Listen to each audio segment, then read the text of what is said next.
नागपूर विभागाला हादरवून सोडणाऱ्या शालार्थ आयडी घोटाळ्याचा अंतिम प्रशासकीय चौकशी अहवाल 31 डिसेंबर रोजी शासनाला सादर करण्यात 632 शिक्षक दोषी आढळले असल्यानं शालार्थ आयडी घोटाळ्याची प्रशासकीय चौकशी करणाऱ्या राज्याचे माध्यमिक व उच्च माध्यमिक शिक्षण संचालक महेश पालकर यांनी सांगितलं. 3 वर्षांपासून लिव्ह इन रिलेशनशिपमध्ये राहणाऱ्या 2 युवकांपैकी एकानं दुसऱ्याची हत्या केल्याचा धक्कादायक प्रकार अकोल्यातून समोर आला आहे. अविश्वास आणि नात्यात फसवणूक केल्याच्या संशयातून झालेल्या वादातून ही घटना घडली. पोलिसांनी आरोपीला अटक केली असून पुढील तपास सुरू आहे.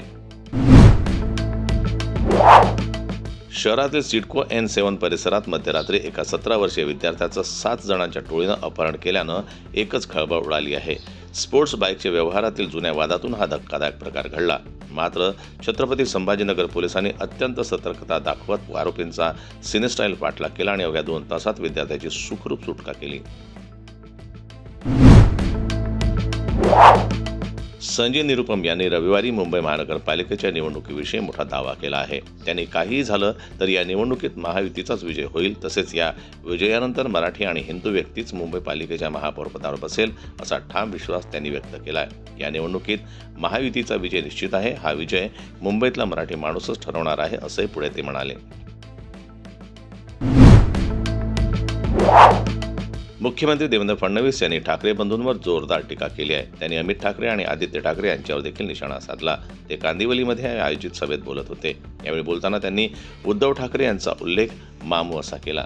आमचे मामू उद्धवजी आणि नव्यानेच पुन्हा एकदा प्रेम उफाळलेले राजजी यांनी या ठिकाणी एक वचननामा जाहीर केला. पहिल्यांदाच तर मी एकच सांगू इच्छितो, वचननामा देण्याचा अधिकार हा फक्त बाळासाहेब ठाकरे यांना होता असा हल्लाबोल त्यावेळी त्यांनी फडणवीसांनी केला.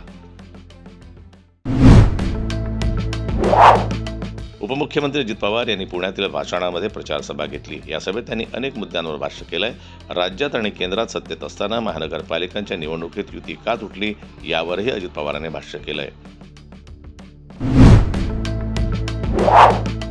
वंचित बहुजन आघाडीचे सर्वेसर्वा प्रकाश आंबेडकर यांनीही प्रचाराला सुरुवात केली आहे. परभणी महानगरपालिकेच्या निवडणुकीच्या प्रचारार्थ प्रकाश आंबेडकरांची सभा पार पडली. या सभेत प्रकाश आंबेडकर यांनी काँग्रेसच्या मतदारांबाबत मोठा दावा केला.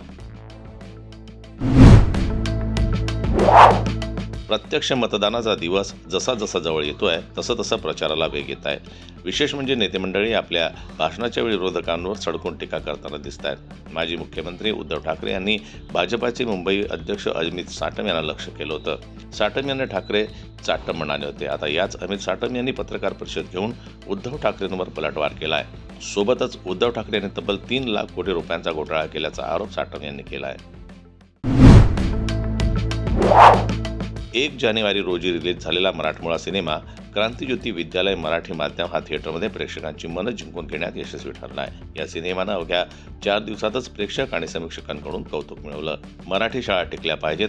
हल्लीच्या पिढीला इतर भाषांप्रमाणेच आपल्या मराठी भाषेचं सुद्धा महत्त्व समजायला हवं, ही गोष्ट ठरवणारा हा सिनेमा सध्या कौतुकाचा विषय ठरवतोय. सोशल मीडियावर ज्येष्ठ अभिनेत्री सुधा चंद्र यांचा एक व्हिडिओ व्हायरल होतोय. सुधा देवीच्या भक्तीत तल्लीन झालेल्या दिसत आहेत. माता की चौकी या धार्मिक कार्यक्रमाचं आयोजन सुधा यांच्या घरी आयोजित करण्यात आलं होतं. या कार्यक्रमाच्या दरम्यान सुधा यांच्या अंगात आल्याचं दिसतंय.